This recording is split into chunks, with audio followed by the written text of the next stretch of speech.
Good evening and welcome to the Moving Home with Charlie weekly workshop with Charlie Lambden and guests. Live at 8 p.m. every Wednesday. This show is here to help all home movers of the UK be better prepared for dealing with the gauntlet that is trying to move home. Helping make sure everyone has a home. Whether you're buying, selling or both, it's a live show. So if you have a question about your move, pop it in the live chat. In the meantime, sit back, have a noisy slurp of your drink, and enjoy the show. Sorry, I can't resist it.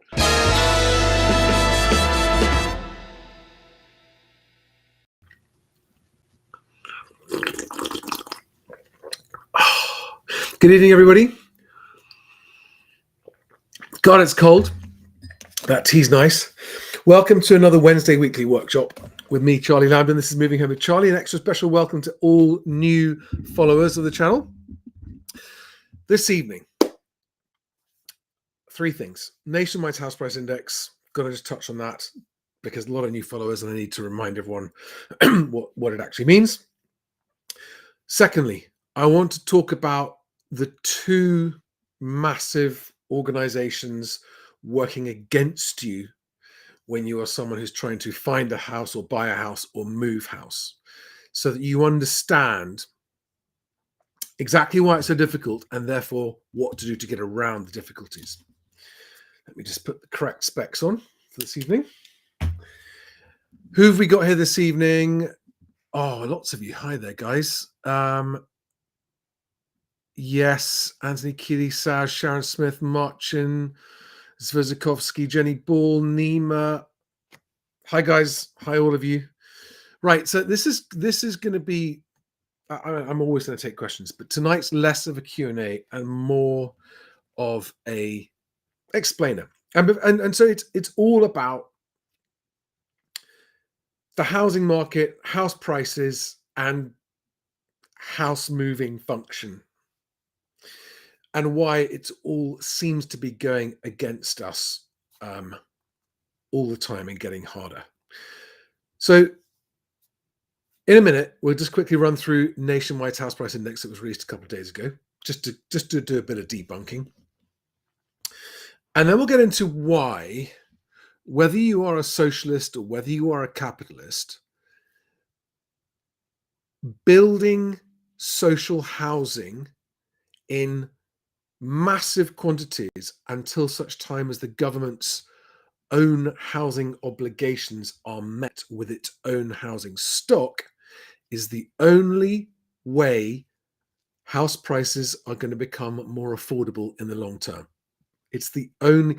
There are other things that can help, including reducing lending multiples, but that will move the needle slightly.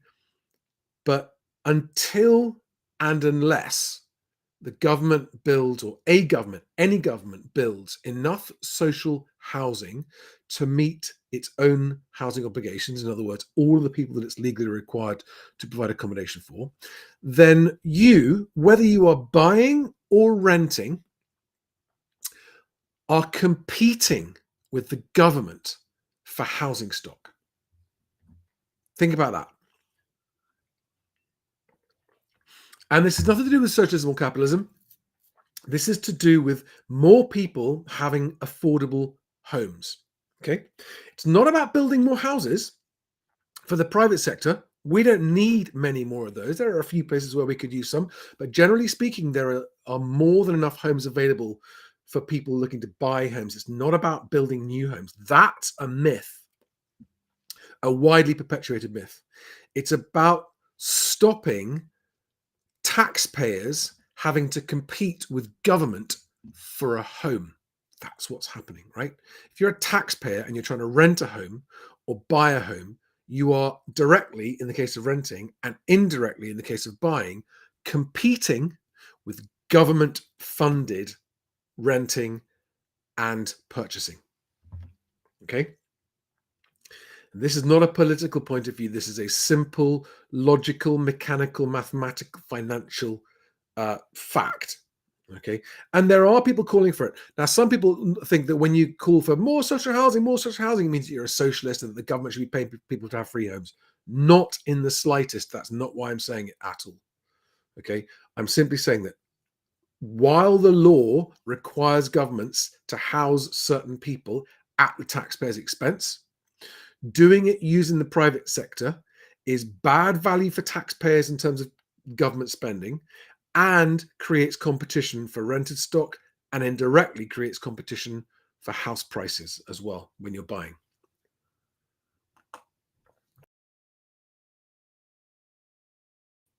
Then I'm going to come on to the big hidden invisible problem that's stopping transaction times from getting shorter. I'll come on to that, but let's start with Nationwide, right? So this week, Nationwide, let me just get this up on screen for you. Nationwide put up their house price index. Now, this is becoming increasingly irrelevant. I'm happy to say it hardly got picked up by the newspapers this week, which is a good thing. Although I think that's mostly because it was actually a bit weak. So, even though their Nationwide's own headline there is annual house price, so year-on-year house price growth slows, the papers that did report it reported that the house prices were up month on month. First of all, the suggestion that Nationwide's index is a reflection of all house prices, or Halifax for that matter, is patent nonsense. And to people who don't follow this closely, and they see major newspapers reporting something by a major lender, everyone assumes, oh, house prices are all going up.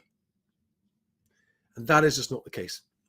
What they are reporting on is the average transaction value of the properties on which they have lent mortgages. So it is a small portion of the mortgage-only portion of the housing market. They don't reveal their sample size, so we've got no way of knowing how accurate it is. Often in the same month, Nationwide says they're going up and Halifax says they're going down, or vice versa. And they don't divulge their calculation method. And in the small print, in the terms and conditions disclaimer stuff, it says, oh, by the way, we might revise this and they might find historical figures get changed because it's just, don't worry about it. Don't worry about it. Just trust the headlines and it's all fine. Now, I'm not suggesting that they're doing anything deliberately deceptive. These are the guys who are in the business of selling mortgage debt. They're in the business of selling loans to people buying houses.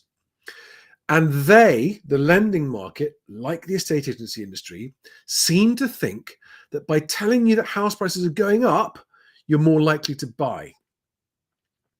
When actually, anyone who knows basic market economics would understand that actually, if a commodity becomes more affordable, then more people will buy and you'll sell more mortgages. And so talking about house prices going up doesn't help you sell more mortgages. It's one of the things that's stopping there being twice as many transactions and more people buying. There are so many more first-time buyers who would like to buy and would take out a mortgage if house prices weren't so expensive.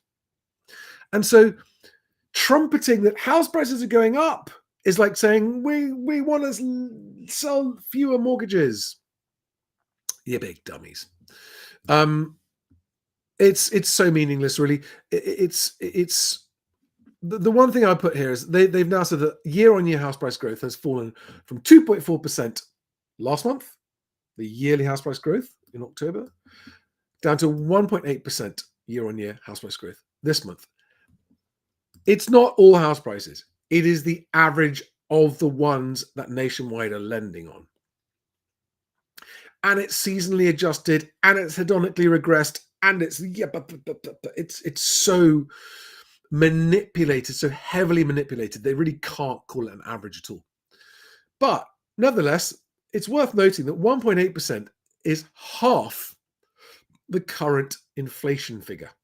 Okay, so house prices are going up at half the speed, if Nationwide are to be believed, than inflation, than prices, other prices going up. Okay. Which is pretty feeble and is a reminder that that even if they're right, and I think they're exaggerating because Rightmove says year-on-year house price growth is actually negative currently, and Zoopla says I think 1.3%. They all say it's different because they all calculate it differently because because no one actually is telling the truth. It's all different versions of skinning the cat a different way to come up with a different number. But always buy a home because you want to live in it and you can afford it.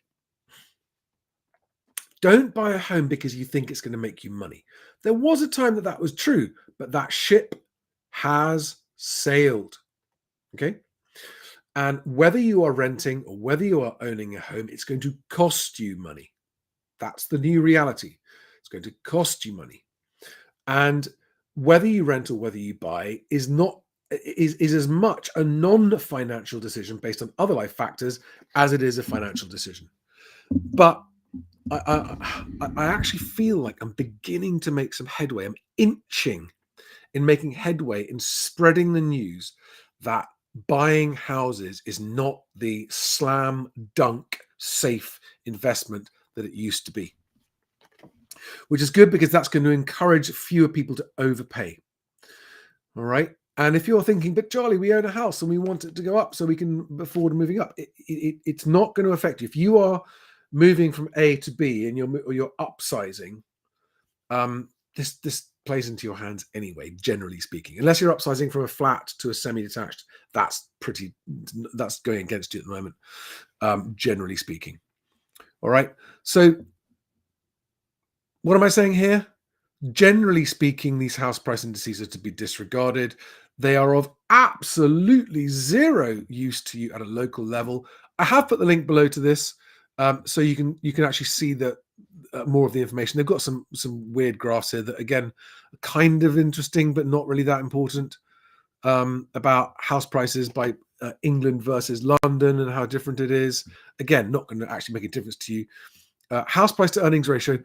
This is something that people are going, hey, look, house prices are more affordable now because it's only 5.5 or 6 times earnings rather than 7 times earnings like it was a few years ago. Yeah, that's not taking into account tax rises. And if, as nobody has yet done, somebody were to create a house price to net or take home income ratio, I think you'd find that they are still close to record highs. All right, so that's that. Do we have any questions on that? The link to that is below for those of you who want to go and read their price puffing Ponzi property propaganda puff piece. It's just PR for the lenders, and it's all it is, because whatever they're saying and whether it's accurate or not, it's of no value to you as an individual mover. Quick check for questions on this before we move on to the next thing. A capitalist with a conscience. I like that. We'll come on to that in a minute.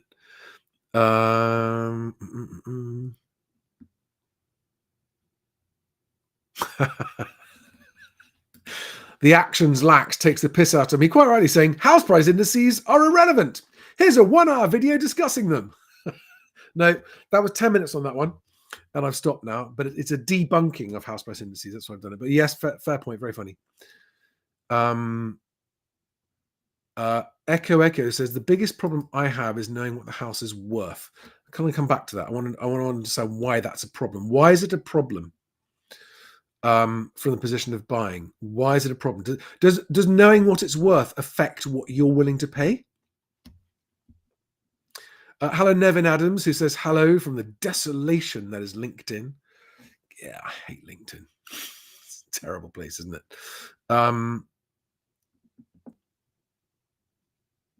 Liam7047 says, been on a right downer today. Worked out between a chunky deposit and average salary, I would have little disposable income. Tempted to invest the deposit instead and rent. What's the point? I think there are a growing number of people seeing the same, because when you rent, you have certainty of your costs. It doesn't cost you any more than your rent. Your utility bills cost you the same whether you're renting or buying, right? So put that to one side. Everything else compared, rent is the maximum you'll pay. A mortgage payment is the minimum you'll pay for living in a house. Remember that. You've got maintenance costs and all kinds of other stuff on top.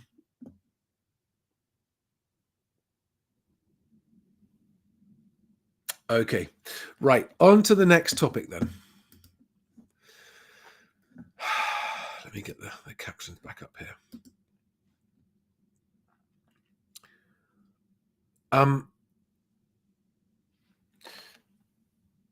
The whole property industrial complex is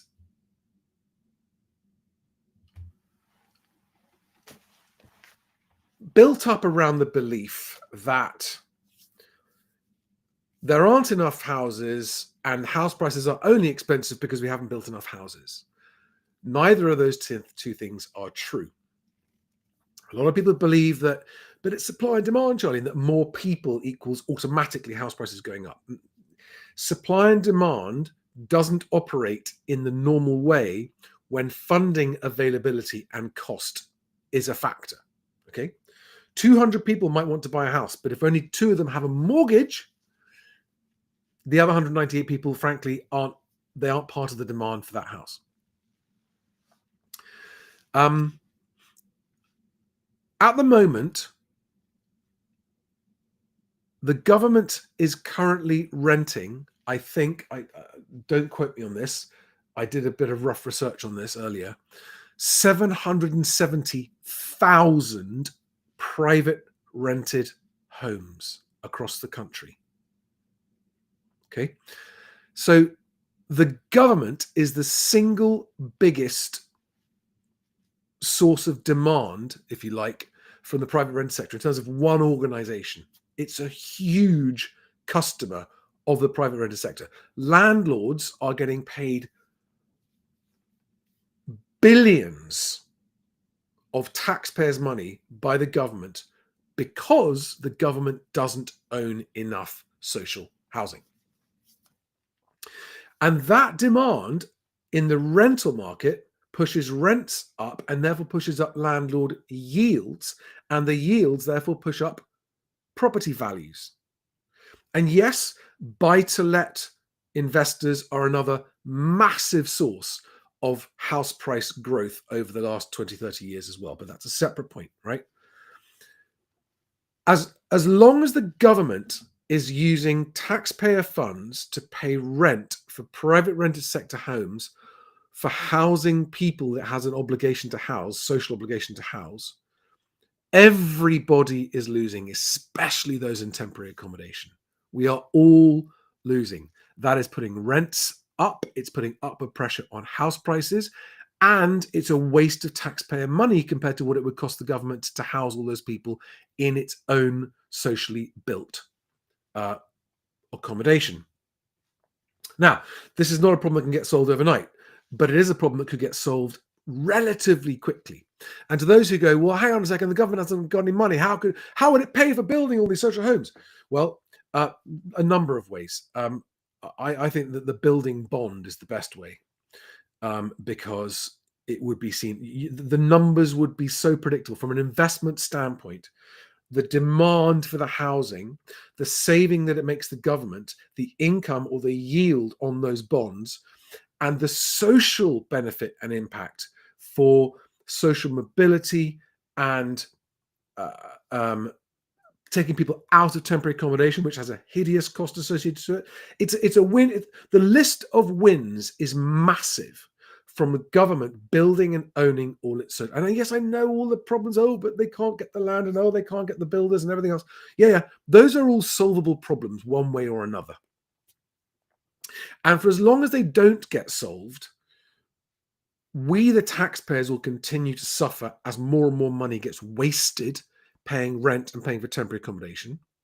And we, the taxpayer, will continue to suffer in higher than average and higher than necessary rents because we are competing with the government for private rented stock. And we, the taxpayers who want to buy homes with mortgages that are given to us based on multiples of our salary, are also going to be paying higher prices because yields are higher on rental stock, putting the value of that rental stock up. Okay, so it's a lose, lose, lose, lose, lose for as long as the government continues to pay the private renter sector for accommodation. Now, if you are a capitalist who thinks, I don't think the government should be paying for anyone to be housed, that's another whole discussion, okay? But just from a purely capitalist value for money, return on investment, reducing taxes point of view, this makes sense financially.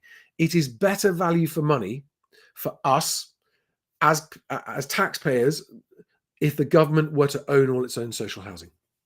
Okay? And from a socialist standpoint, where you think that everyone should be getting government funded accommodation, everyone who's due, so unemployed, vulnerable people, asylum seekers, refugees, whoever the government is obliged to house, if the government owns it itself, it will be paying less money. And there will be more accommodation available for those people who are entitled to it. So it is a completely politically neutral point that building more. I said this like 3 years ago, was it when I was on GB News? And I was asked if I could wave a magic wand, what would I do to solve a housing crisis? I said, massive building of social housing. Okay. And there was a journalist on BBC Question Time who said pretty much the same thing a couple of nights ago. This is not a controversial standpoint. It's nothing to do with government's house building targets for the private sector. I mean, the government shouldn't have house building targets for the private sector because the private sector isn't the government and the government isn't the private sector. So it's just stupid to have this £1.5 million stupid target.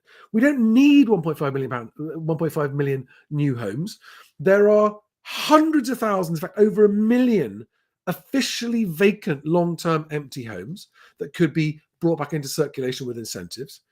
And our population growth is slowing. And as the baby boomer demographic passes, the demand is going to massively drop for homes. So this fixation on building new homes is misplaced. All right.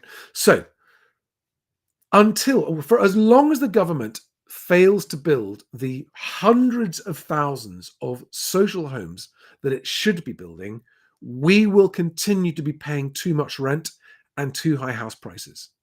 Okay. So whether you are someone who is pro-landlord or anti-landlord or whatever else, it doesn't matter. You're both on the same side here. Landlords are making more money because the government pays them, because the government doesn't have social housing. Okay? And I'm repeating myself now, but you get the point. Okay? This is not a matter of opinion. This is not a matter of party politics. This is not a matter of ideology. It is straightforward market mechanics and maths, that the government not having enough social housing is arguably one of the biggest reasons why housing is so expensive, whether buying it or whether renting it. Okay, right. That's the end of that particular ramble. I want to see if there are any questions or comments on that. That's interesting. Looking for your questions here, but just comments on what I've just said.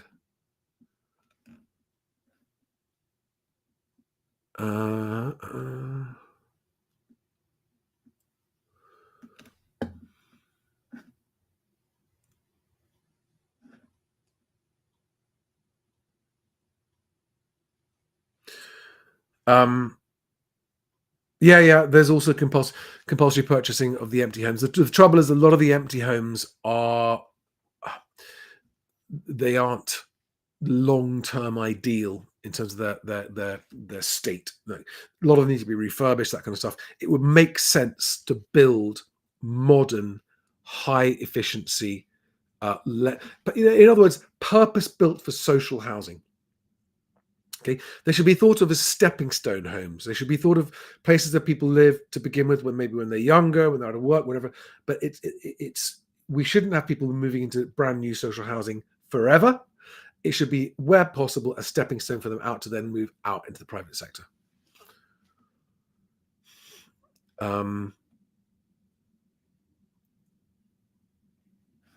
That's a good question. Why don't the government massively build council housing? It's a good question. If they kind of know they are, and they're kind of like this government saying, hey, we're doing the biggest social house building budget in age. It's still a tiny amount, not enough to touch the sides. They know they should be, but they're not. There are problems with the planning system and that kind of stuff. But if a government with a mandate this big should have and could have been able to embark on a massive social house building spree. Right. Now, on to the third topic.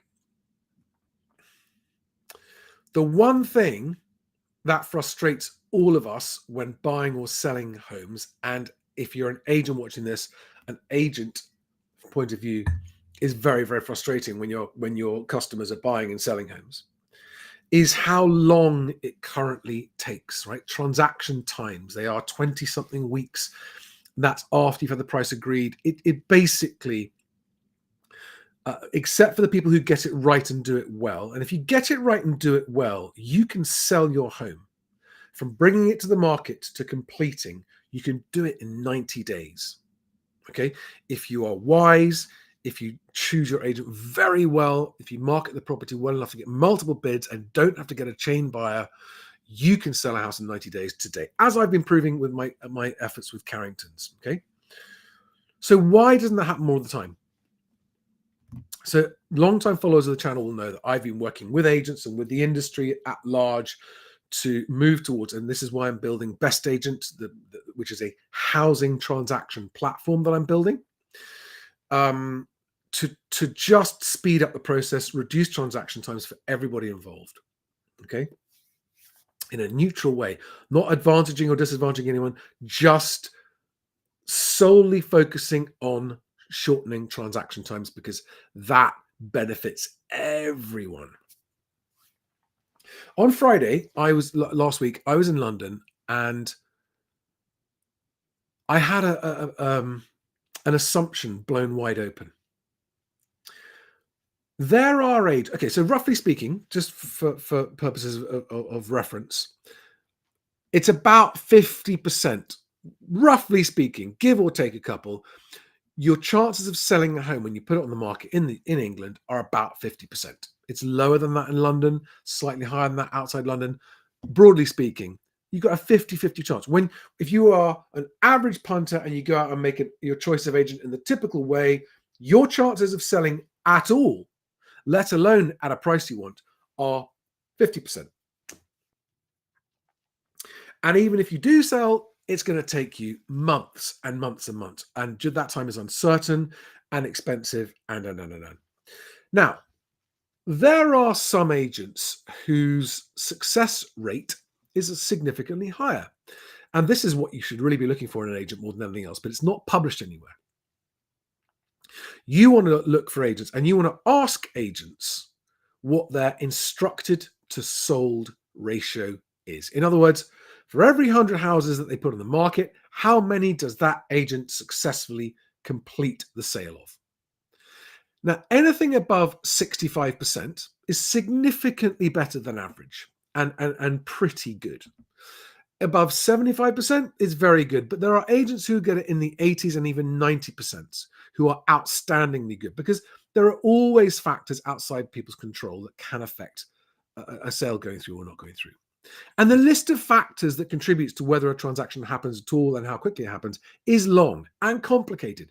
And people who think that selling houses is easy are frankly idiots. It's just idiotic to think that selling a house is easy. If you took two minutes to go and do a basic bit of research to see what the actual numbers show you, you'd immediately go, oh, hang on, it can't be that easy, can it? There are 750,000 unsold homes sitting there not selling. Can't be that easy, actually. 50% failure rate? That doesn't suggest it's that easy. What? 5 months average transaction time once it's sold, if it's sold. That genuinely can't be that easy. Honestly, you need to have a word with yourself and give your head a rub if you think selling a house is easy. So when I was talking to agents, and by the way, in the very long list of parties involved in every transaction, land registry, HMRC, buyer, seller, buyer's conveyancer, seller's conveyancer, surveyor, lender one, lender two, if there are two of them, but just, and then agent. It is 10 different parties involved in almost every transaction. And that's with no chain, right? This is why it's so complicated. It is 10 parties, and there's only one party in that group of 10 that is central to the whole transaction. And I actually had an agent try and argue this with me the other day. He went, no, it's not true. It's not true. Estate agents, whether you like it or not, whatever your opinion might be, are the only party in that list that is central to the entire transaction, and therefore are the only ones in a position to influence the transaction as a whole to make it faster. And as I've proved with Carrington's, when an agent knows what to do, knows how to do it, and does it well, they sell everything in under 28 days and they exchange it in 7 or 8 weeks. Almost every time. This is not theory. This is demonstrated, provable fact. And everybody wants a shorter transaction. Get to the point, Charlie. What's your point? I was talking to an agent who has a very high success rate. And I've always worked on the assumption that those agents that have a very high success rate and are generally and genuinely better than average agents also would like to help improve the wider market as a whole.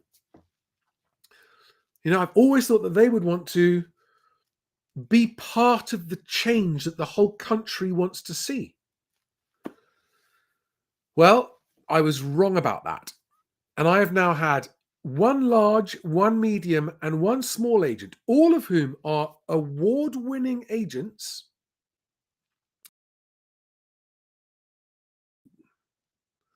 Sorry, guys, I dropped out there. So one large, one medium, and one small agent, all of whom are much better than average in terms of their results, say to my face, Charlie, we don't really have any interest in helping anyone outside our company. We really are only focused on our bottom line. It's hard enough doing that. Trying to improve the market as a whole is just effort with no return. So frankly, we don't care about other sellers. We don't care about the sellers that choose other agents apart from us. We don't care about improving the market. We're doing all right. We're better than average. We're making our money. That's fine. We don't care. I mean, I shouldn't be surprised, I suppose. It's very important to point out at this stage, right, that there are agents who do genuinely want to make a difference and improve the industry as a whole. There are agents who started out in a estate agency only for that reason. I'm not sure how many of them have looked back on that decision and questioned their wisdom or not. But there genuinely are. And my mission is to help sellers make a better choice of agent. And if you had the choice as a seller and you've got, just to put into 3 brackets, right? Crap agents, whether their intentions are good or not. Good agents, but don't actually care about the customers. They just want to get the deal done, make the money. We don't really care about the customers. And good agents who also care about the customers and want to make an improvement. I want to help you guys avoid those ones, which most of you don't, by the way. Most of you still choose crap agents.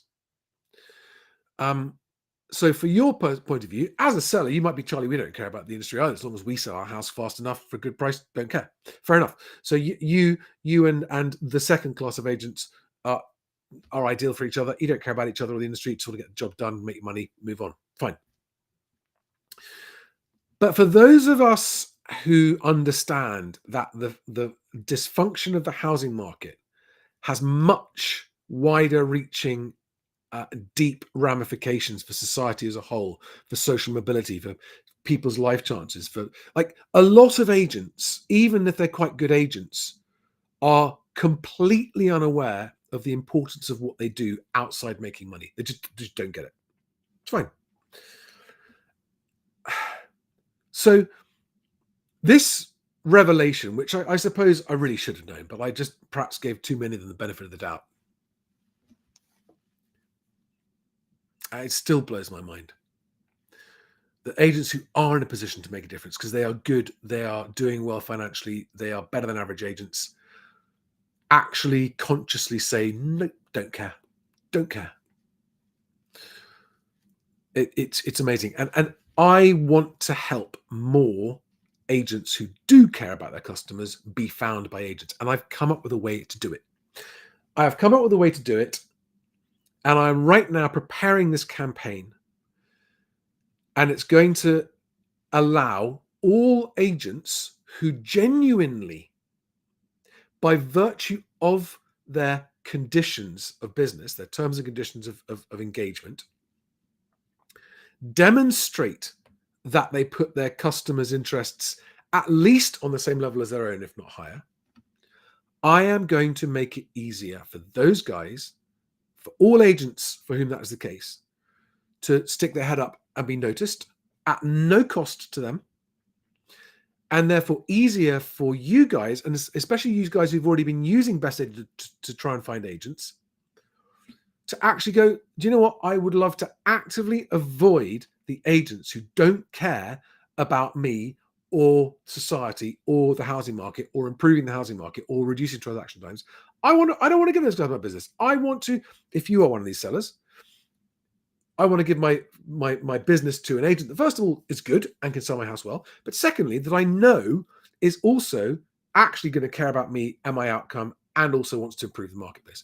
I'm going to make it easier for you guys to find each other, right? The agents who do actually put customers first and the sellers who actually want to make a choice that will help start the ball rolling to improve the industry. It's based around transparency. It is a no-brainer of a campaign, and once I've got it in place, I'll be doing as much publicity as I can on that campaign with the newspapers, with any TV stations, radio stations, and I will be setting out a method that, without anyone spending any money, will be able to avoid the shysters. And it comes down to their terms and conditions of business, and it comes down also to other steps that agents can choose voluntarily to take to demonstrate even bigger levels of commitment to, first of all, very happy customers, and secondly, actually moving the needle and making a difference and helping members of the public avoid the bad agents, the shyster agents, and the agents who just don't care. That's what I'm going to do, because I think there are enough people who actually do care about this to move the needle. All right, I do. And that's what I'm working on. Now, the agents who currently say they don't care, who suddenly decide they want to care about this, well, that's great. If there are agents who decide to change their terms and conditions of business in order to benefit from this campaign of trustworthy, transparent agents actually being identifiable, well, then it's working. If I am forcing the ones who don't care to actually offer better terms to their customers, that's fine.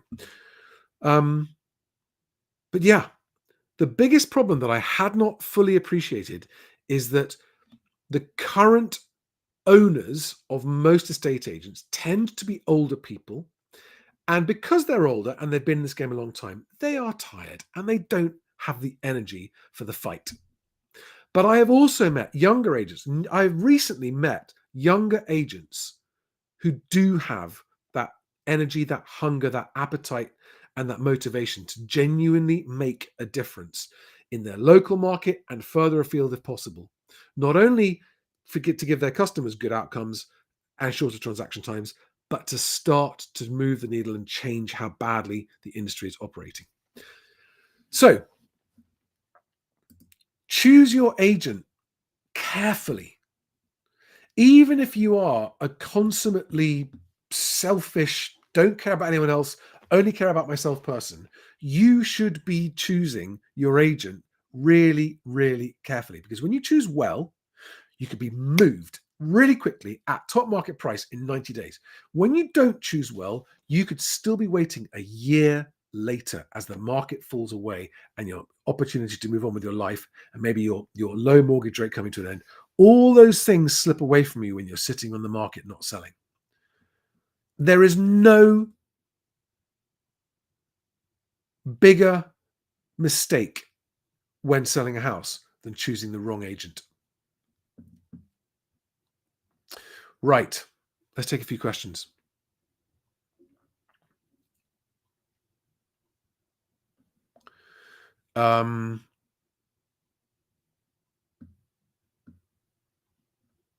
Please put question if you have a question. Okay. There's a question. Piotr Zasada, you need to tell me what it is you're trying to buy. Are you buying a flat or a house, leasehold, freehold, etc.?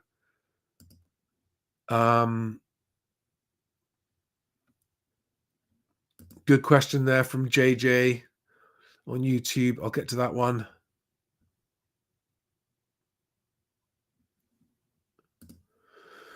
And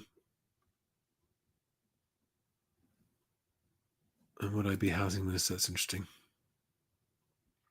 Okay, right. Let's get to these questions. Right.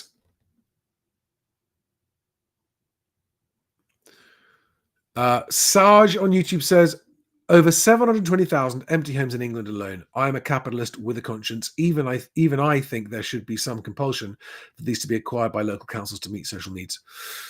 So that's a whole debate in itself as to what lengths councils can go. But actually, without having to get a compulsory purchase order, they could, just with tax levers and doing it at a local level so that it's appropriate for the local market, there are things they can do that would just incentivize those buildings to be brought back into circulation. Because it's amazing how many homes are just sitting empty and rotting because the owners maybe inherited it, don't know what to do with it, can't get around to it, can't be bothered, whatever it might be.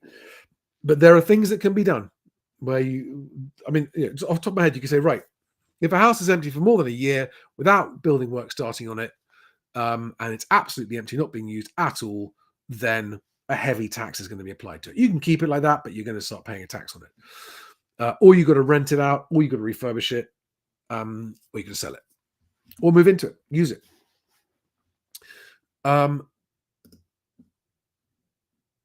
So echo, the biggest problem I have is knowing what the house is worth. This is as a buyer, right? As a first-time buyer. Okay, there's what it's worth today, and then there's what it's worth in the future, because you mentioned both things earlier on. It is worth not a penny more than a buyer can and will pay for it today. That is the only definition of what a property is worth. It is impossible to sell a property for more than somebody will pay for it. Think about it, right? You cannot sell a house if you don't have someone willing to pay for it. So what they're willing to pay. Some people say the sellers set the price. No, that's bollocks. The buyer sets the price. The seller only decides whether to accept it or not. Okay? But if the seller doesn't accept it and that's the only offer, that's still the value of the house, whether you like it or not. And I can hear sellers right now going, that's nonsense. I know what my house is worth. If they're not offering enough, I don't have to accept it because it's worth more. It literally isn't worth more. If those are the offers, that's what it's worth. Sorry, guys. If you've been on the market for a long time and only had one offer, then you had a shit agent and you need to get a new agent and get competing buyers in there at the same time to get a better price. But what it's worth in the future, nobody knows. Okay, nobody knows. And so you should make a very, very conservative assumption about what it's worth in the future. You said, that's right, what would I get for it if I turn around and sold the next day? Well, if you bought it and you knew that there were other people bidding on it at the same time as you, roughly the same amount, then you'd have a reasonable level of confidence that unless something major changed in the economy or politics, you could be reasonably confident that you could turn around and sell it the next day to one of those buyers that wanted it, right, for a similar amount. But if you're the only person offering, then it's much harder. Because if you're the only person offering, you don't know what someone else might pay for it. And if you're the only person offering, you need, and you don't want to overpay, you need to ask yourself, like, what is the price at which I think I could sell it for the next day if I bought it now? It is harder. And you're going to have lots of sellers going, no, that's ridiculous. It's definitely worth more than that. Well, no one's offering that, so it's not worth more than that, is it? Anyway, that's that question. On to the next one. Tom Rowland says, Neil Hudson, who's that property housing market, he does white papers and stuff, doesn't he? He's very good. Wrote an article in the FT about affordability saying it's not improving. Correct. However, the Times says it is. Yeah. So the Financial Times is called the Financial Times for a reason, and I think it would do better financial analysis than the Times does. By the metric of your gross salary, house price to wage ratio has improved. Okay. And they're all saying that because they're trying to encourage, hey guys, look, houses are cheaper. It's fine. You can still look at that. The multiples come down from 7 to 6. And that's true, right? The house price to income, to gross pre-tax income multiple has come down. But if you take out tax and you were to do a comparison of house price to net take-home income, I don't think that's improved. And that's the point that Neil Hudson is making the FT. All right. So if you hear people saying, hey, affordability's improved, you can call bullshit. Especially after the budget we just had as of April next year. Oh, ouch. Jonavaril Vision. John Averill Vision. Sorry about that for butchering your name. Went to view today. Great. Got to be out viewing. Always be out viewing. The place was being replastered. Is this a red flag? Not necessarily. A lot of people who've got some tired cosmetic stuff that needs updating will do that before they put a house on the market. But just always get a survey when you're buying a house. Especially if you pay £500,000. Don't be cheap. Get a survey. And know, as long as you have a good surveyor. Next question. A new name here. Emilius Petit says, question, my mother lives abroad in France,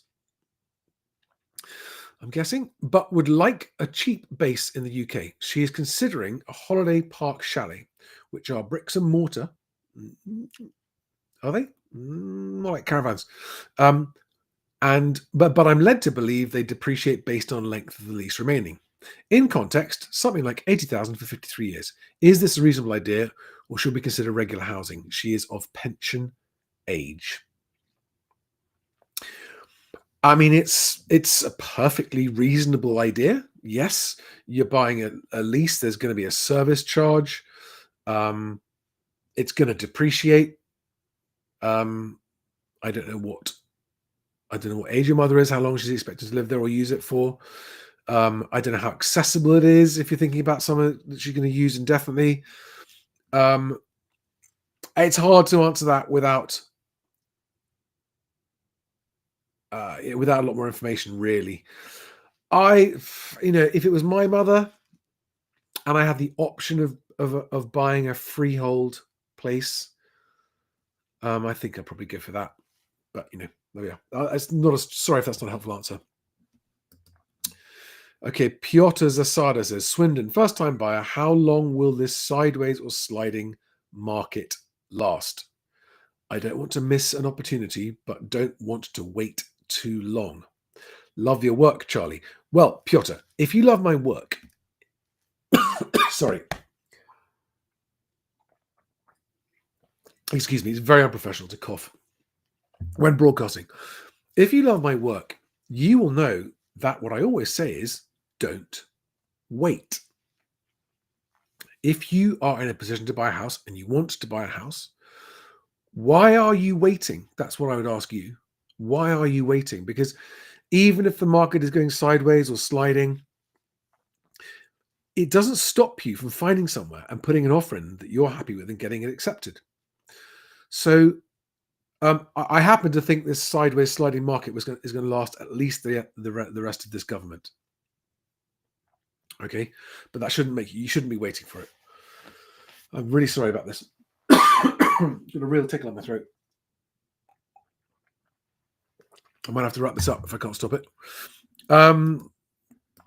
JJNI3XD on YouTube says, question, I put in an offer by email. The agent replied, a figure below the asking price will not be considered.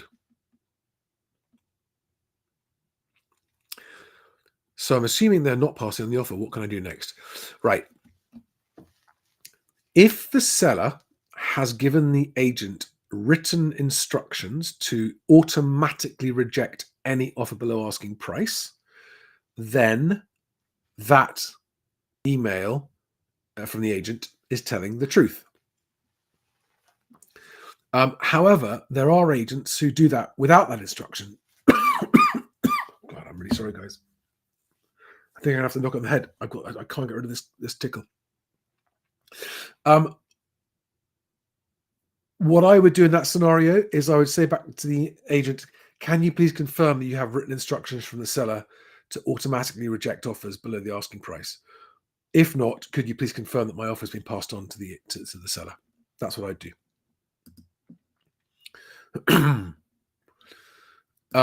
Echo asks, what do we need to do to get home buyer reports in England like we do in Scotland? There's nothing stopping people from doing it now, right? It makes sense. And part of what I'm doing with agents and what I will be doing on Best Agent is creating incentives, explaining the incentives as to why it makes sense for sellers to. Oh, guys, I'm really sorry. I'm going to have to go. I'm really sorry. I can't keep going. I've got whatever's happening is getting worse. I really apologize. Got a knock on the head.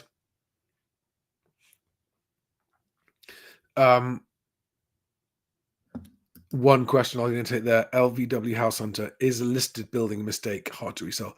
It's very, very expensive to maintain. Much more expensive than others to maintain.